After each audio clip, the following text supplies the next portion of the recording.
Baik Bapak Ibu, mari kita lihat firman Tuhan dalam Yesaya 47 ayat 1 sampai ayat 2.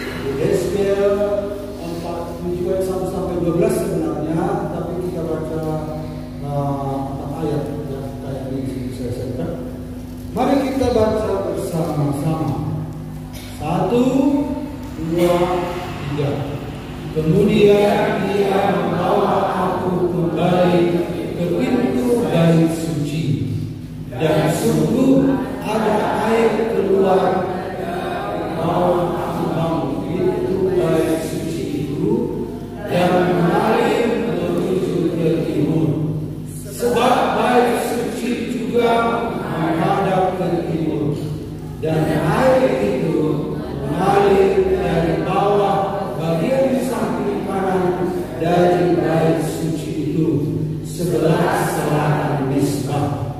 Lalu dikirimnya aku keluar melalui pintu gerbang utara, dan di bawahnya aku berkeliling dari luar menuju pintu gerbang luar yang menghadap ke timur. Sungguh air itu membuah dari sebelah selatan. Sedang orang itu pergi ke arah timur dan memegang tali pengukur di tangannya. Dia mengukur 1000 hasta dan menyuruh aku masuk dalam air itu. Maka dalamnya sampai di pergelangan kaki. Ia mengukur 1000 hasta lagi dan menyuruh aku masuk sekali lagi dalam air itu. Sekarang sudah sampai di lutut. Kemudian ia mengukur 1000 hasta lagi dan menyuruh aku ketiga kalinya masuk ke dalam air itu. Sekarang sudah sampai di pinggang. Sekali lagi ia mengukur 1000 hasta lagi. Sekarang air itu sudah menjadi sungai, di mana aku tidak dapat berjalan lagi, sebab air itu sudah meninggi sehingga orang dapat berenang. Suatu sungai yang tidak dapat diseberangi lagi. Haleluya. Itu Bapak Ibu sudah sering mendengarkan firman Tuhan ini, dan walaupun sudah sering membaca ini mungkin, tetapi artinya ini belum paham betul mungkin ya, paham betul. Seolah-olah untuk apa ayat ini? Apa artinya ini? Apa hubungannya dengan saya? Ternyata ini adalah sebuah nubuatan, ya. Nubuatan bagaimana Tuhan akan bekerja bagi orang percaya. Nah, tadi dikatakan bahwa bait Allah, ada bait Allah. Dari dalam bait Allah itu mengalir air. Kok bisa mengalir air dari bait Allah? Dalamnya ada mata air. Memangnya bait Allah itu dibangun di dekat mata air. Dan ada mesbah katanya. Mesbah,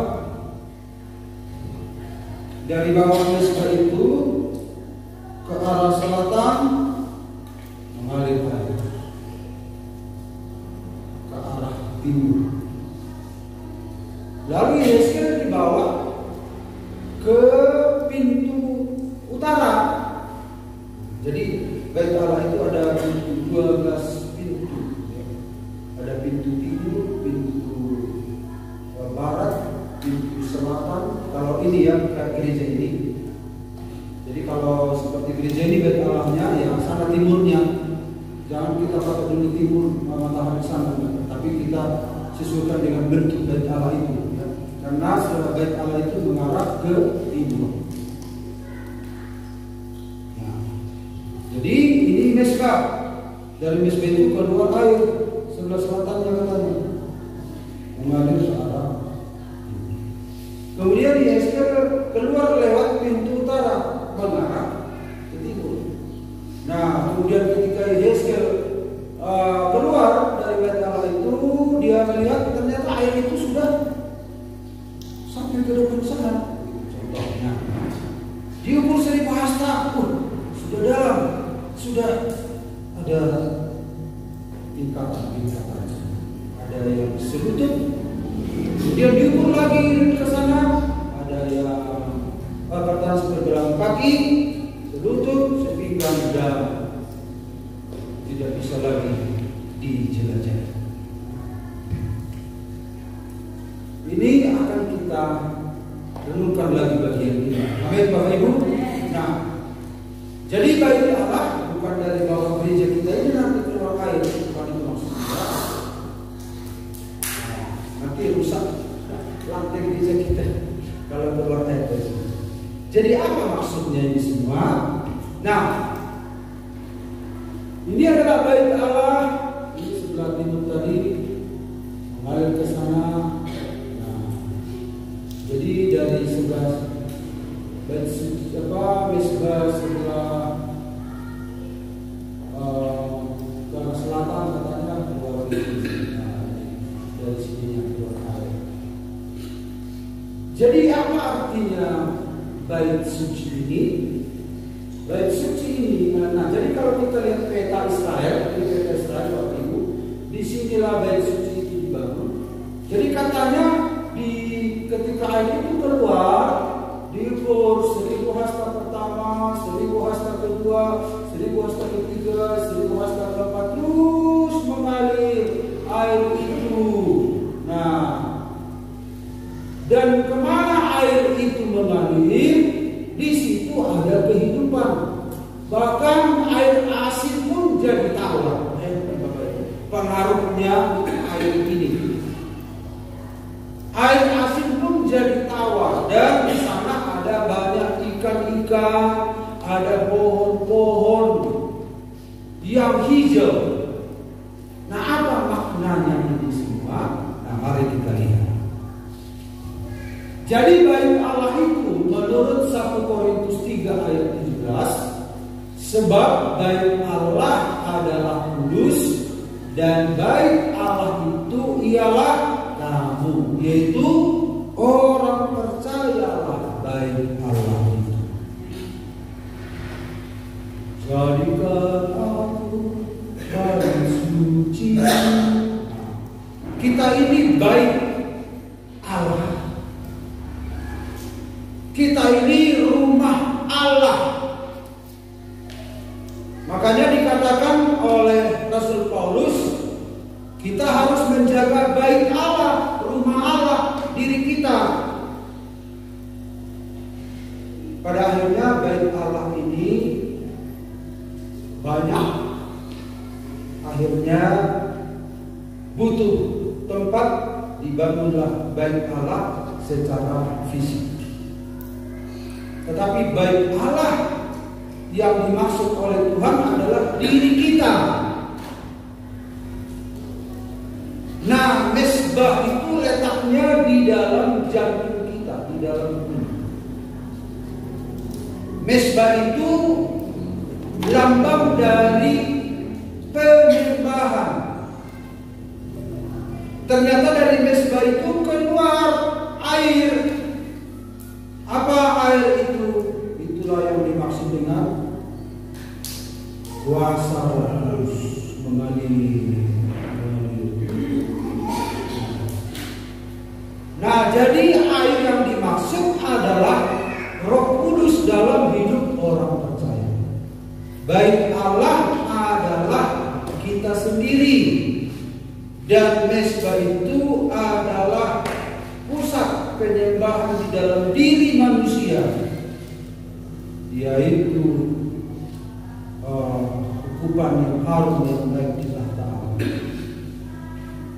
Jadi berdasarkan makna ini kita mulai masuk kepada pengertian yang lebih jauh lagi. Amin Bapak Ibu.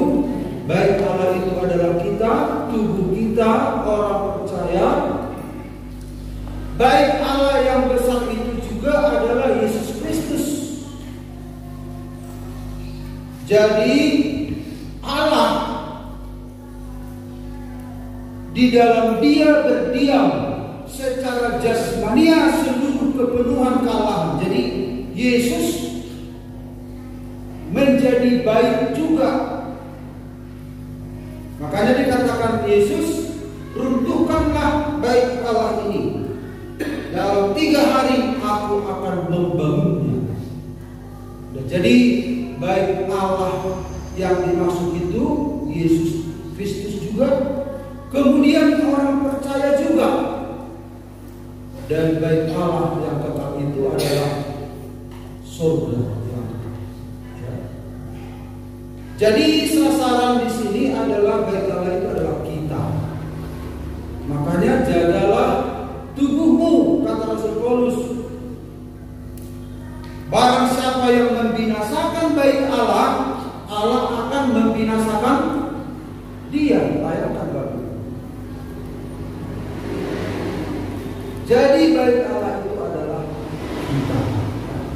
Nah, jadi dalam Yehezkiel ini sebenarnya Tuhan sedang berbicara bagaimana Roh Kudus itu bekerja dalam setiap orang percaya. Jadi kita sudah melihat banyak hal, ya, memahami, mengetahui banyak hal tentang bagaimana pekerjaan Allah bagi manusia. Setelah Yesus naik ke surga, maka Dia berjanji mengirimkan kuasa Roh. Nah, sekarang dalam Yehezkiel ini dipelajari tentang bagaimana proses Roh Kudus itu bekerja dalam hidup orang percaya. Mari kita lihat ini, ya. Jadi Bapak Ibu, tema firman Tuhan hari ini adalah Roh Kudus dalam kehidupan orang Kristen. 2, 3 ya. Roh Kudus dalam kehidupan orang Kristen. Iya. Roh Kudus dalam kehidupan orang Kristen.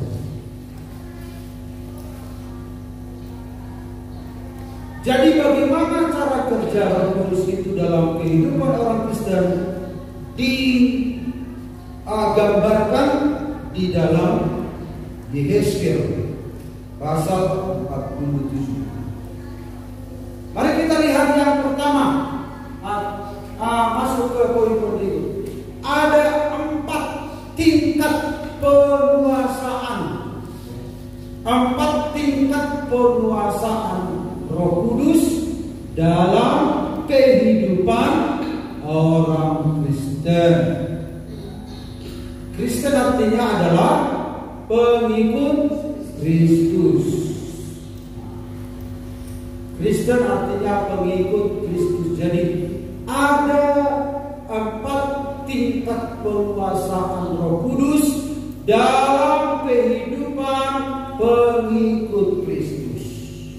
Jadi kita tidak berbicara penguasaan Roh Kudus di luar Kristen. Gak usah dibicarakan itu. Karena kalau dia tidak percaya pada Kristus, Roh Kudus tidak ada. Nah, jadi mari kita lihat yang pertama. Tingkat yang pertama, penguasaan atau kadar lah kita sebut, ya. Kadar Roh Kudus dalam hidup orang Kristen. Kita lihat nanti di level mana kita. Tentu kita tidak menghakimi ini orang Kristen yang lain, orang percaya yang lain, gereja lain, atau teman-teman kita, tidak. Tapi ini akan menunjukkan kita sudah di level mana, sehingga kalau kita menemukan kita sudah di level ini, maka kita bisa beranjak ke level berikutnya. Amin, Bapak Ibu. Ini sepertinya agak maksa suara dari sini. Saya kalau ini kurang apa, konsentrasi WR pun terpengaruh juga kan. Kalau suaranya nggak kuat, terpengaruh juga demikian. Gimana? Sudah sepertinya nggak keluar. Harus apa kayaknya? Ada tekanan dari bukan. Padahal fasilitas kita mumpuni sebenarnya untuk gereja sebesar ini. Baik. Yang pertama kita lihat tingkat atau kadar penguasaan Roh Kudus atau level kuasa Roh Kudus dalam kehidupan orang Kristen. Yang pertama, ini sudah seringkali kita lihat. Bapak Ibu melihat gambar ini sudah berapa kali? Satu. Oh, berarti yang sering sampaikan itu di kampus mungkin ya. Makanya saya merasa bosan menyampaikan ini. Oh, ternyata itu di kampus. Berarti kita masih jarang mungkin ya. Sekali setahun. Karena kalau saya sampaikan berulang-ulang, nanti bosan orang ini. Ternyata di sini jarang ya. Gitu. Bapak Ibu lihat tadi yang pertama ini. Dia masuk ke dalam hal itu. Ini gambaran imam orang Yahudi ya. Ini bukan Hamas ya. Bukan Hamas. Jadi jangan takut Bapak Ibu. Nah, orang Timur Tengah begini tampangnya, modelnya ya. Jadi Yehezkel disuruh mengukur air itu 1000 hasta setelah keluar dari bait suci.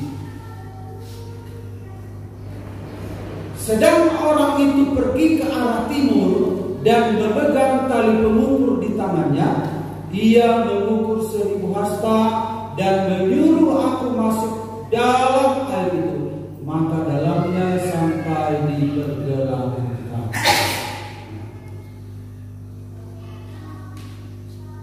Jadi ini menggambarkan level yang pertama Roh Kudus dalam hati orang Kristen. Saya sebut Kristen tanda kutip pergelangan kaki. Nah, makanya tanda kutip ini penting. Gak ada Kristen pergelangan kaki. Tetapi maksudnya di sini adalah level air kadar Roh Kudus. Memang kalau orang kritis mendengar istilah ini, maka ada kadar Roh Kudus. Iya kan? Ya, Roh Kudus itu emang ya ada sedikit ada banyak. Dia kan utuh, dia kan pribadi. Tapi ini maksudnya adalah tingkat penguasaan, maksudnya tingkat penguasaan dalam hidup orang percaya. Levelnya pergelangan. Nah, kalau di dalam wadah, ini adalah wadah. Nah, air itu wadah ini diisi, airnya sampai di sini. Kelihatan Bapak Ibu dari belakang?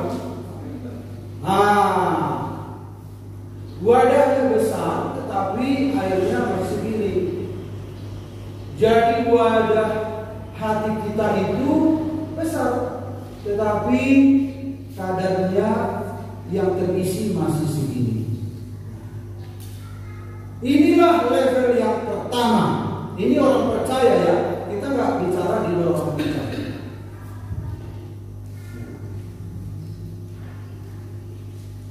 Jadi bagaimana? Apa ciri-ciri orang yang penguasaan Roh Kudus selevel ini dalam hidup seseorang. Bapak Ibu, kalau Yehezkiel ini berjalan di air seperjuangan tadi, ini air ini kalau seorang anak lari-lari di pantai gitu artinya segini, itu menggembirakan, ya kan? Kan menggembirakan kan? Jadi Roh Kudus ini memang menggembirakan kalau selevel ini. Oh haleluya, puji Tuhan, dipuji sana, dipuji sini, wah lari-lari. Tapi persoalannya adalah air itu hanya sebagai kegembiraan. Dia masih suka-sukanya berkeliaran. Air itu belum bisa mencegah pergerakannya, mempengaruhi pergerakannya, masih suka-sukanya hidup. Memang ada Roh Kudus menggembirakan, tetapi dia belum terganggu dengan air itu, malah itu menyumbangkan hatinya, tetapi keinginan dagingnya masih mendominasi.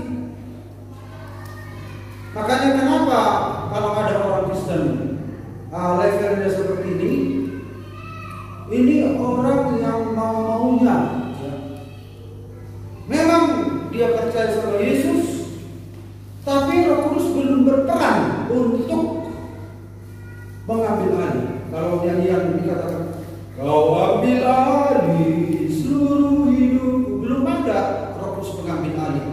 Memang menggembirakan. Ini ciri khas karismatik itu, Roh Kudus itu menggembirakan. Tapi hidup suka-sukanya masih. Jadi kalau orang Kristen, orang karismatik itu memang ada Roh Kudus, ada sukacita, ada luar biasa. Tapi kalau hidup masih suka-sukanya, ini levelnya seperti ini masih. Ayo kita sendiri enakan itu ujian yang luar biasa.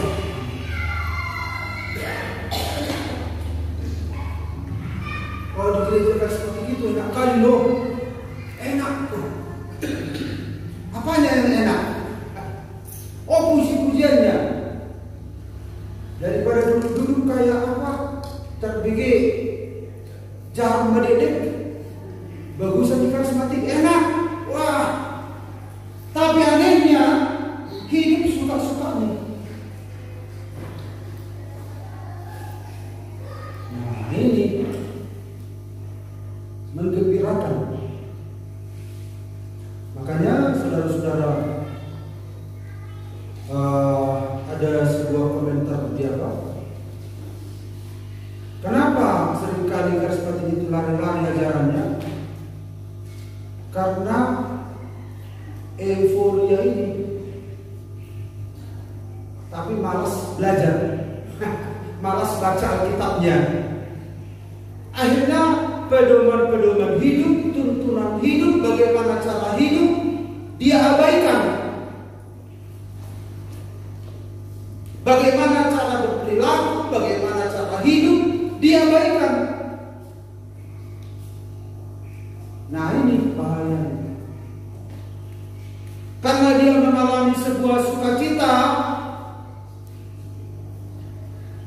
maka dia berpikir itu sudah mewakili semua kewajiban sebagai seorang anak Tuhan. Karena ini masalah roh. Jadi kalau saya ajarkan ini di kampus, kalau kita mempelajari Allah, kita mempelajari objek yang tidak terlihat. Mempelajari yang terlihat saja kita nggak lulus SNMPTN, nggak lulus ini, nggak lulus ini. Bagaimana mempelajari sosok yang tidak terlihat lulus pula? Makanya rawan sesat karena mempelajari yang tidak terlihat. Makanya dibutuhkan kuasa Roh Kudus. Makanya level-level ini harus meningkat. Kalau enggak kita nanti kita pikir, kita menyangka, karena kita sudah Kristen lantas sudah memahami ini yang kita waspadai. Makanya perlu pengajaran itu. Jadi kayaknya di akhir zaman ini pengajaran yang dia ya. Masa-masa penginjilan dulu, masalah-masalah doa rohani, masalah doa sekota itu tetap memang terjadi. Tapi kayaknya di akhir zaman ini masalah pengajaran. Karena pengajaran ini sifatnya membangun, seperti batu bata yang bertindih-tindih membangun sebuah bangunan. Nah, jadi kalau di dalam level kekristenan dikatakan dalam ini adalah metrai. Jadi kalau masih selevel ini masih level metrai ya, dalam Efesus 1:3-14. Di dalam dia kamu juga, karena kamu telah mendengar firman kebenaran, yaitu Injil keselamatanmu. Di dalam dia kamu juga ketika kamu percaya dimeteraikan, dicap. Cap itu adalah tanda kepemilikan. Dan Roh Kudus itu adalah jaminan bagian kita, jaminan sampai kita memperoleh seluruhnya, yaitu penebusan yang menjadikan kita milik Allah untuk memuji kemuliaan, jaminan. Jadi kalau kita membeli barang, sistem pembelian memang tidak semua seperti sistem membeli barang, tapi ada sejenis pembelian barang, misalnya dikasih dulu jaminan kan, panjar. Jangan jual dulu ya, ini panjarnya. Lalu oke, kata yang punya barang. Lalu dia pulang ke rumah, lalu dia mengambil uangnya untuk memenuhi panjar. Artinya panjar ini sifatnya harus meningkat. Tidak mungkin dia barang enggak menolak panjar. Ya, bayar dulu semua. Jadi meterai ini melambangkan panjar. Tapi langkah awal puji Tuhan sudah ada air setinggi ini, daripada di luar Tuhan nggak ada. Di luar Tuhan itu kering, walaupun kelihatan basah, tapi kering, gersang, nggak ada harapan, nggak ada masa depan. Tapi di dalam Tuhan, selevel ini pun itu adalah titik awal ya, untuk meningkat. Jadi untuk mencapai titik awal ini, dia harus percaya, bertobat, lahir baru. Itu adalah sebuah kejadian di dalam satu titik, maka dia dimeterai. Jadi tidak mungkin dimeterai kalau tidak ada itu percaya, bertobat, lahir baru. Itu adalah sebuah kejadian dalam hidup seseorang. Bisa ada jangka waktunya di antara tiga itu bisa bersama, tapi konteksnya itu adalah konteks sebuah peralihan, titik balik, yaitu konteksnya. Nah, di situ dimeteraikan. Artinya mengatakan ketika kamu percaya dimeteraikan. Apa meterainya? Roh Kudus. Jadi Roh Kudus itu adalah tanda kepemilikan. Jadi ketika orang percaya, bertobat,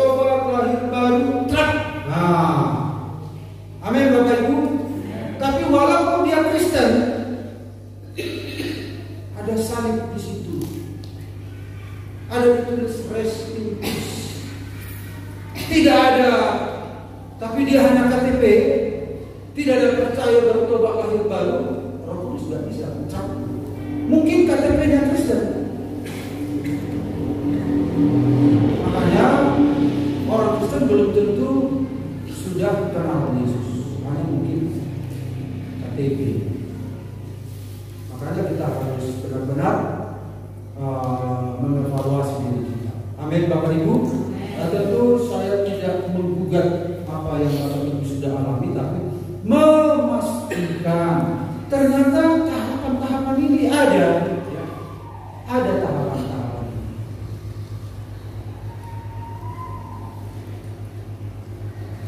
Seringkali kan orang kita lah. Jadi kalau saya telepon itu, saya ketawa-ketawa seringkali dengan ibadah.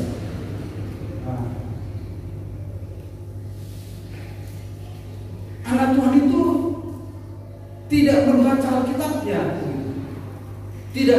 Alkitabnya, tetapi seolah-olah dia sudah tahu semua.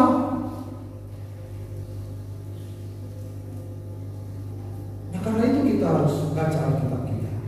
Sudah waktu Januari kan saya sudah bilang baca Alkitab. Kalau dia Jembatan Utama kemarin masih baca Alkitabnya, masih katanya 7 tangan masih baca, ada 7 tangan. Di sini saya mau tanya dulu. Masih baca Alkitabnya secara berurutan? Siapa yang mau 7 tangan? 1, 2, puji Tuhan, luar biasa. Memang kehidupan yang biasa. Baca berurutan Bapak Ibu sampai selesai. Entah kapan, entah 1 tahun selesai, entah 2 tahun. Pokoknya Bapak Ibu sudah menyisir Alkitab, kitab suci kita itu. Saya tidak mengerti apalagi 1 tahun, 2 tahun itu semua silsilah. Kan bosan kan? Ini perangkat ini. Udah baca aja semua. Kawan itu dimaksudkan ternyata nama-nama itu penting bagi Tuhan. Ya. Nama-nama saudara saya itu penting. Makanya ditulis dalam kitab. Nah, lanjut, masih panjang ini. Iya. Itu ya. Jadi level ini, orang ini masih leluasa bergerak ke sana sini, masih suka-sukanya, masih belum bisa dipengaruhi oleh air itu. Masih di sini masih kamu harus berubah ya. Iya Pak. Tapi tidak. Itu belum apa namanya bahasa Indonesia, belum gitu.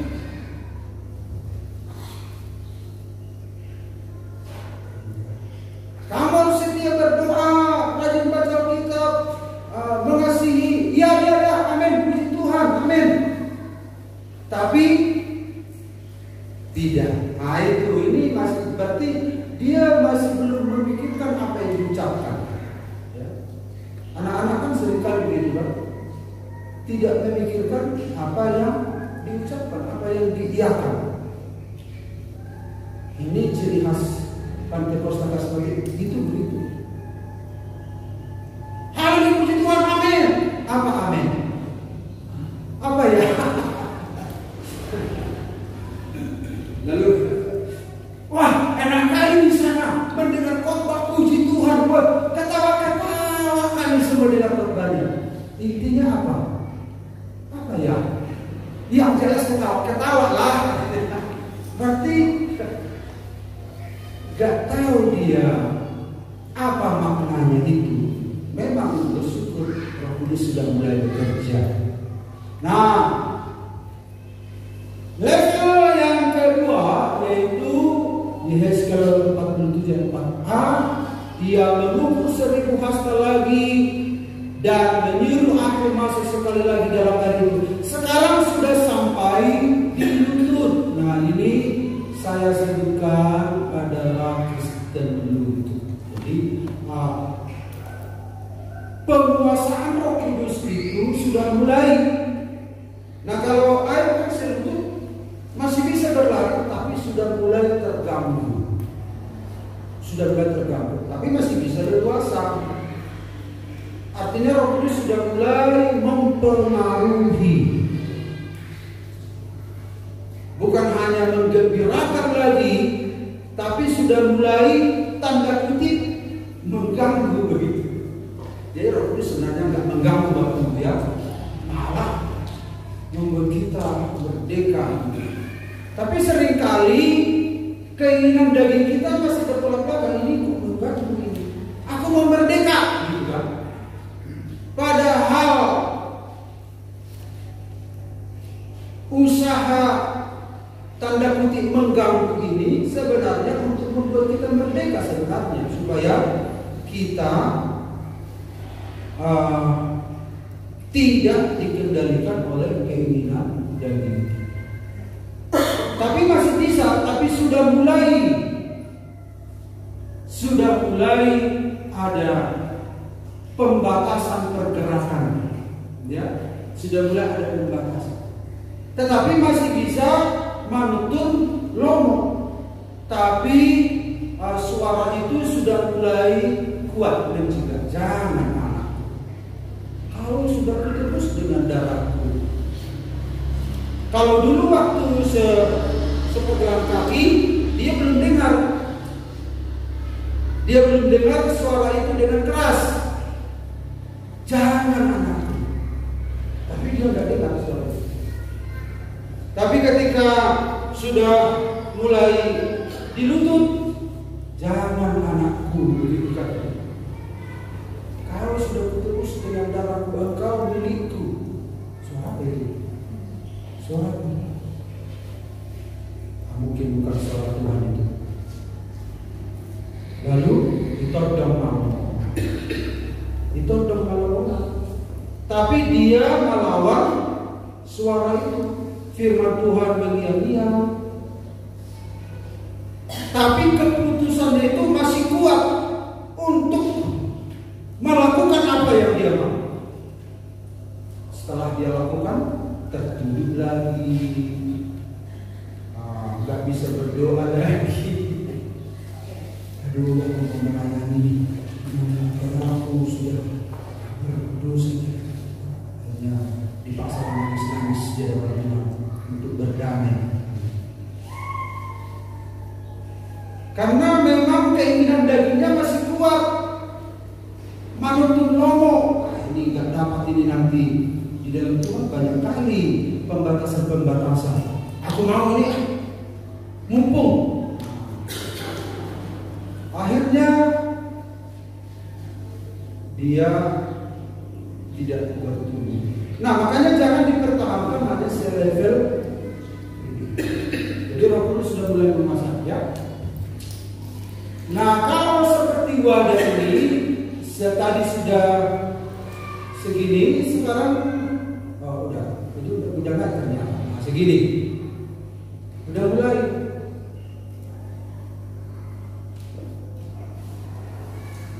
Ini hanya ilustrasi Bapak Ibu ya, tentu Roh Kudus tidak ada seperti maksudnya naik, enggak begitu ya. Maksudnya itu tentang tingkat kepenuasan, ya. Nah, kemudian yang berikut, yang ketiga. Kemudian dia mengukur 1000 hasta lagi dan menyuruh aku ketiga kalinya masuk ke dalam air itu. Sekarang sudah sampai pinggang. Sudah sampai pinggang. Ini sesuatu yang Kristen pinggang. Jadi dia sudah mulai dikendalikan, keinginan daging dia sudah mulai tidak nyaman.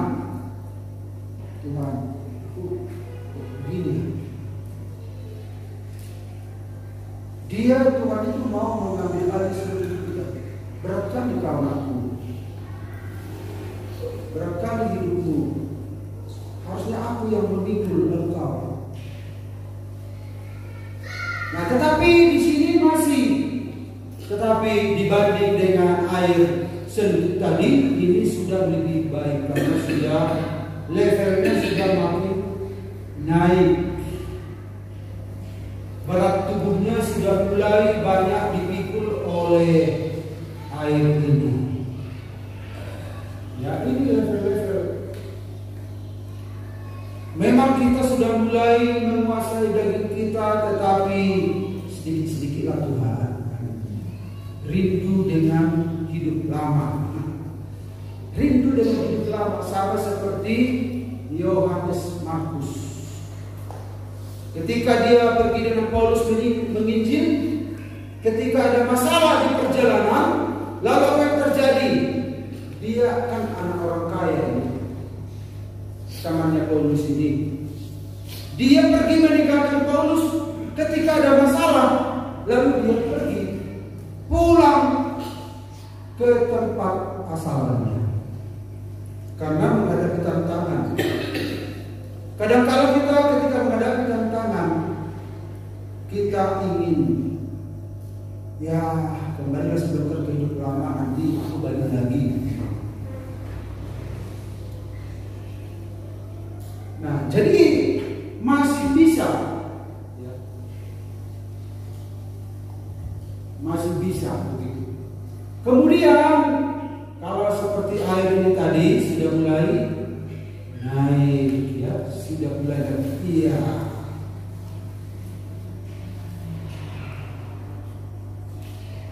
Keakuan kita mulai hilang ini. Segala keangkuhanku hilang. Tapi masih mulai, tapi belum. Masih belum. Nah, kemudian yang keempat terakhir, sekali lagi yang mengukur 1000 hasta lagi. Sekarang air itu sudah menjadi sungai di mana aku tidak dapat berjalan lagi. Artinya sudah air itu yang mengendalikan kehidupan. Dan dikatakan sebab air itu sudah meninggi sehingga orang dapat berenang. Suatu sungai yang tidak dapat diseberangi lagi. Nah, berjalan sudah susah, sebaiknya berenang. Artinya adalah proses itu sudah mulai sudah mengambil alih. Disinilah berlaku nyanyian. Kau ambil alih seluruh hidupku.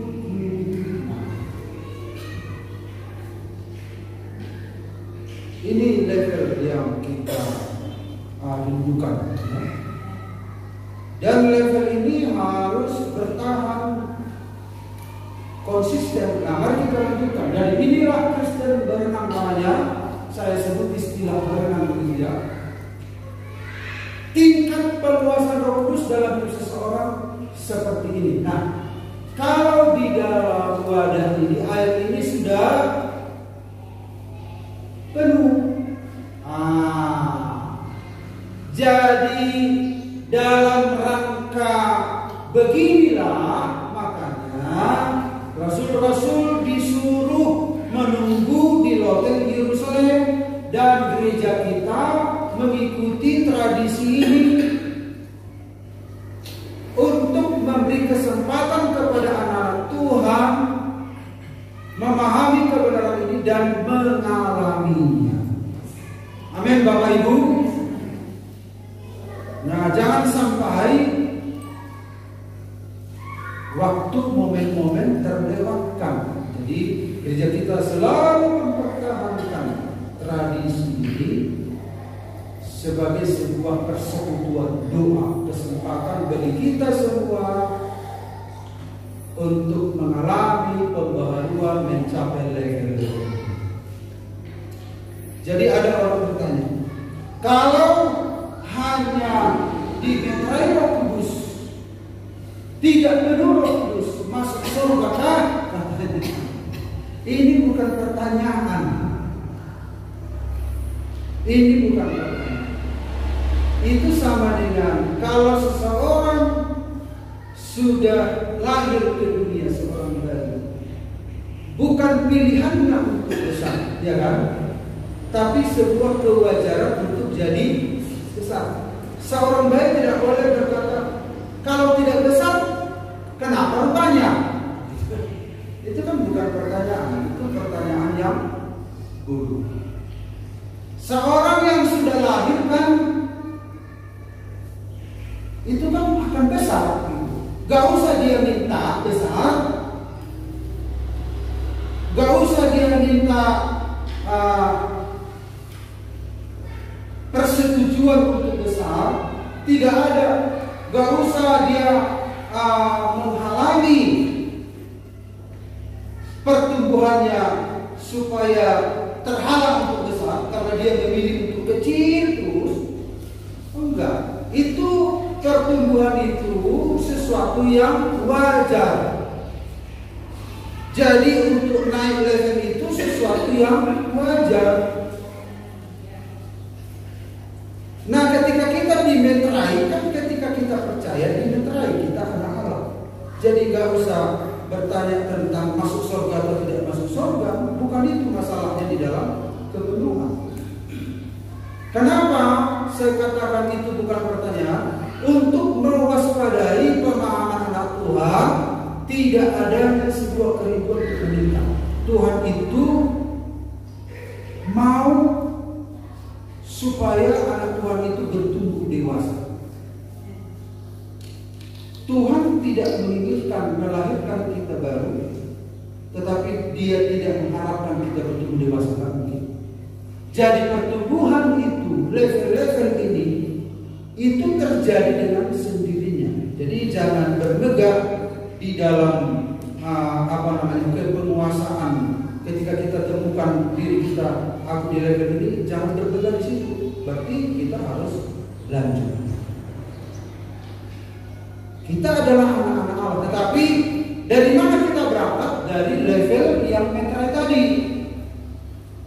Roh Kudus adalah jaminan sampai kita memperoleh seluruhnya. Di luar Kristus gak bisa memperoleh seluruhnya, jaminannya saja gak ada. Nah begitu Bapak Ibu kan. Karena di kemarin ada di Mata Judul dialog, ya, ternyata keluarga ini sedang mendiskusikan tentang ini. Istrinya bilang dimeterai Roh Kudus beda dengan dipenuhi Roh Kudus. Oh enggak, kata Om tidak begitu. Itu ketika kita percaya kita sudah dipenuhkan. Istrinya bilang, apa kau enggak dengar apa kata Om? Dimeterai kami itu beda. Om semua. Ternyata salah mengerti. Memang benar sih yang dikatakan oleh istrinya. Tetapi seringkali yang belum mengalami ini mencari pembenaran, ya, mencari pembenaran. Padahal tidak begitu ya. Kita anak-anak Tuhan ini terbuka sama Tuhan. Tuhan, aku masih rindu, aku haus Tuhan. Gak usah kebenaran ini dipelintir akhirnya. Makanya banyak orang Kristen, khususnya di luar karismatik tentunya, kita sudah dipenuhi Roh Kudus semua. Nah, karena mereka punya alasan, dulu aku kategorinya, tapi sudah puluhan tahun aku belum mengalami apa yang dilakukan orang. Berarti tidak harus seperti itu pengalamannya. Artinya dia membela diri karena belum memiliki tingkat penguasaan seperti ini. Jadi artinya tidak usah membela diri, terimalah kebenaran ini dan rindukanlah tingkat penguasaan ini, sehingga Tuhan akan melakukan yang terbaik dalam hidup kita. Amin. Doktrin-doktrin itu berubahnya di situ karena pembelaan diri. Pembelaan diri karena ada ganjalan-ganjalan tidak mencapai ke level ini. Akhirnya dibuatlah sebuah doktrin, padahal dalam Kisah Rasul itu begitu lengkap semuanya. Nah, pengalaman hidupnya itu dibuat jadi membela. Sebaiknya kita di hadapan Tuhan gak usah membela diri. Tuhan, kalau memang itu benar terjadi, lakukanlah Tuhan. Itu yang kurindukan seumur hidupku. Amin. Jangan buat menjadi sebuah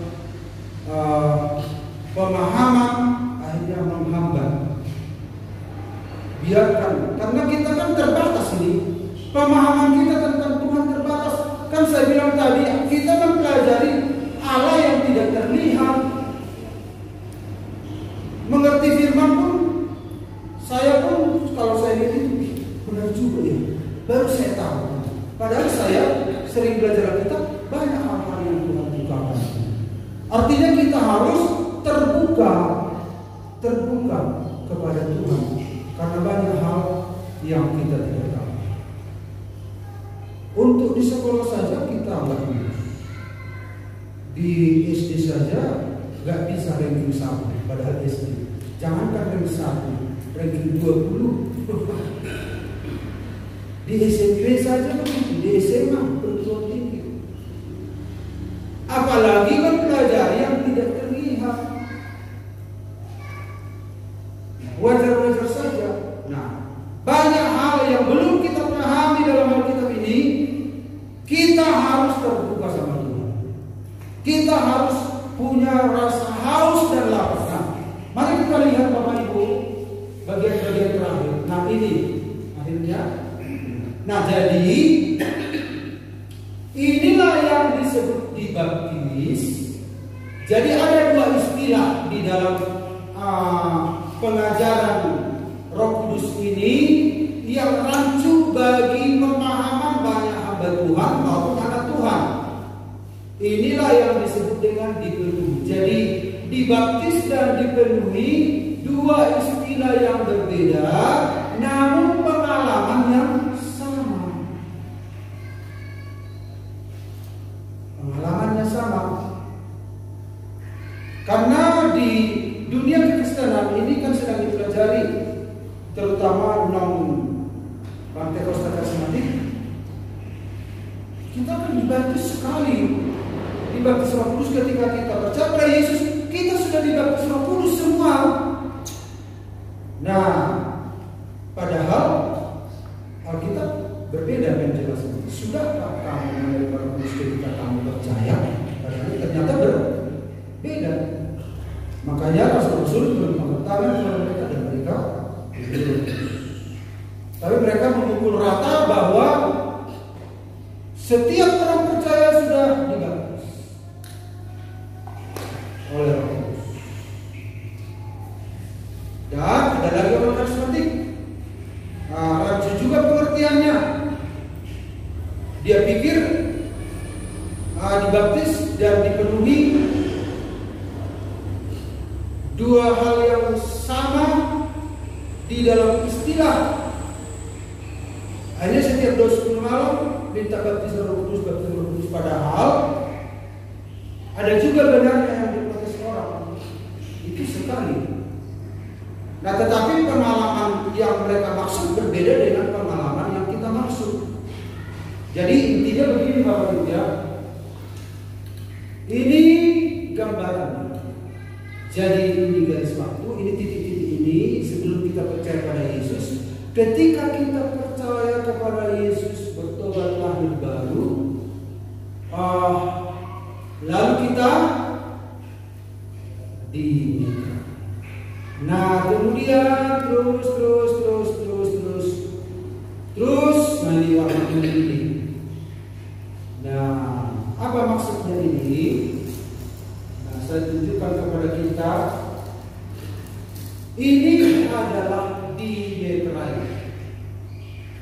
Itu level yang seperjalanan kaki.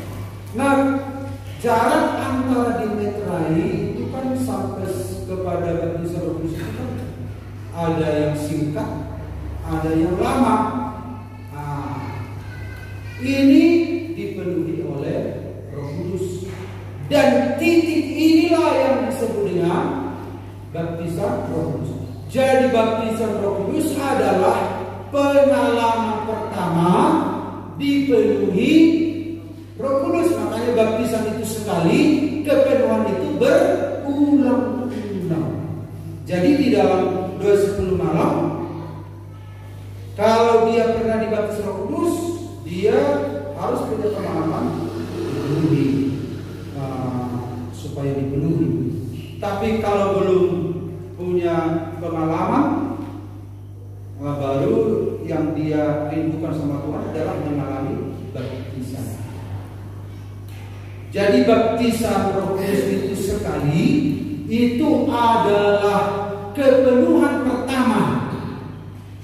Makanya baptisan Roh Kudus itu sekali untuk seterusnya. Sementara dipenuhi Roh Kudus berulang-ulang.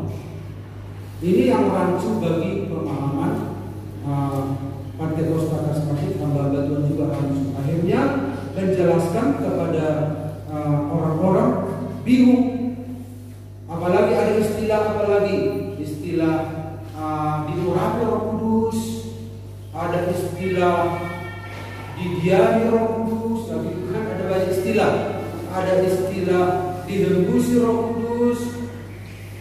Ini rancu semua. Dipikir dimeteraikan Roh Kudus itu dipenuhi, dipikir dimeteraikan Roh Kudus itu dihembusi. Nah, istilah-istilah ini harus kita tempatkan di tempat yang benar sehingga kita bisa masuk ke tahap ini. Nah, intinya kita semua orang yang percaya bertobat lahir baru sudah diberi panjar. Amin. Sudah diberi panjar. Dari situlah kita beranjak. Itulah alasan kita minta ini. Kalau ini tidak ada, gak usah ada alasan. Coba agama Hindu, penuhilah aku dengan Roh Kudus-Mu. Gak ada ini. Yesus kan apanya? Panjarnya. Keselamatan dalam Yesus panjarnya. Atau agama lain gak mungkin. Makanya konteksnya dalam orang Kristen. Setelah kita percaya itu, mari kita meningkat terus sampai ke tahap ini.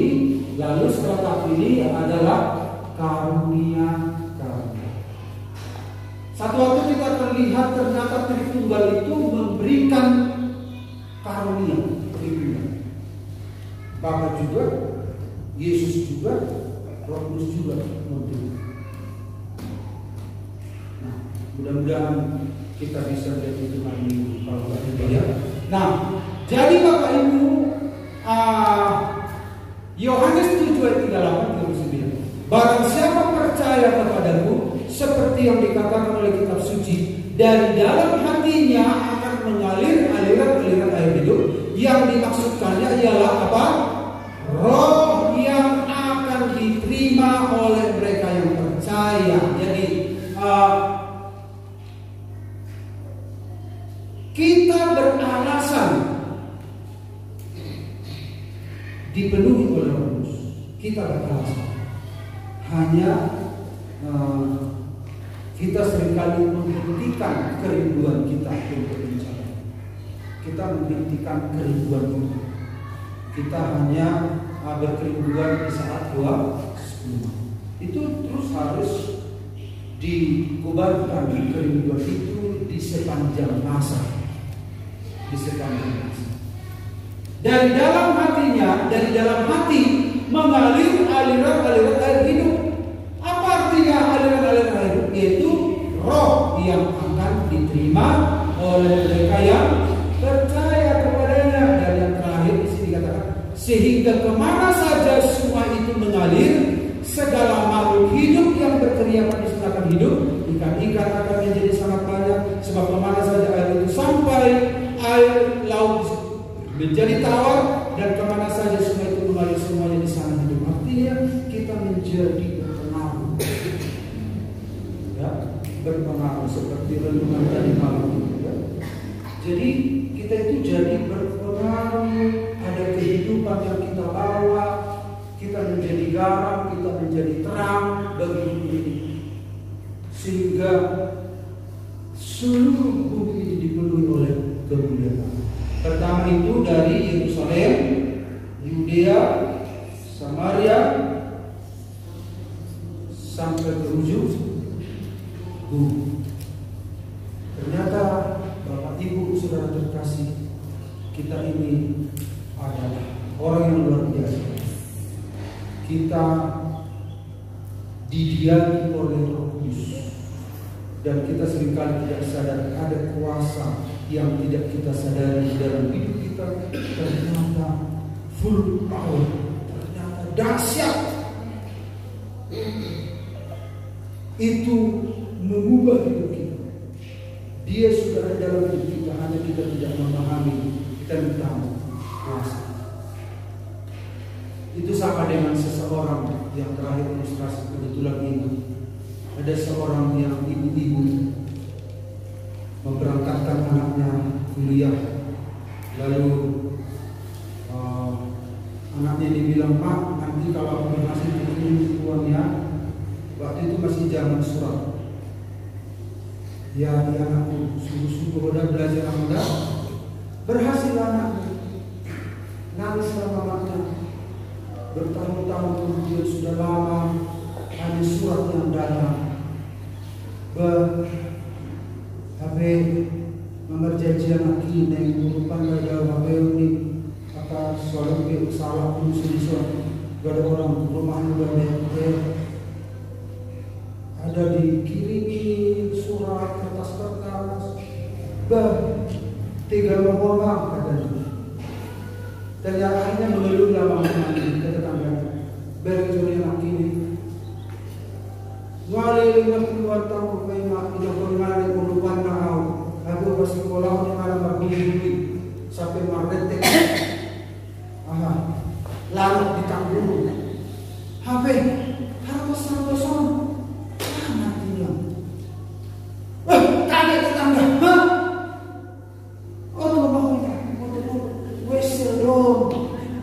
Wesel dan Iram. Wesel. Helen. Tinggal manuver kata bos. Ternyata aku udah menuntut misioni. Tapi tahu-tahu Omar masih tasik. Anak orang pengertian dia menderita. Kita sudah punya kuasa dalam hidup. Hanya karena kurang pengertian dalam hidup kita melakukan kehendak Tuhan dengan marhuli-huli, terpaksa mengutuk. Padahal Tuhan sudah ada dalam hidup. Ini harus kita pahami. Dan kalau kita luaskan dia bekerja, dia akan mengambil alih seluruh hidup kita. Kita akan berkemenangan. Amin. Puji Tuhan, haleluya. Kita nyanyikan nyanyian ini. Haleluya. D 4/4.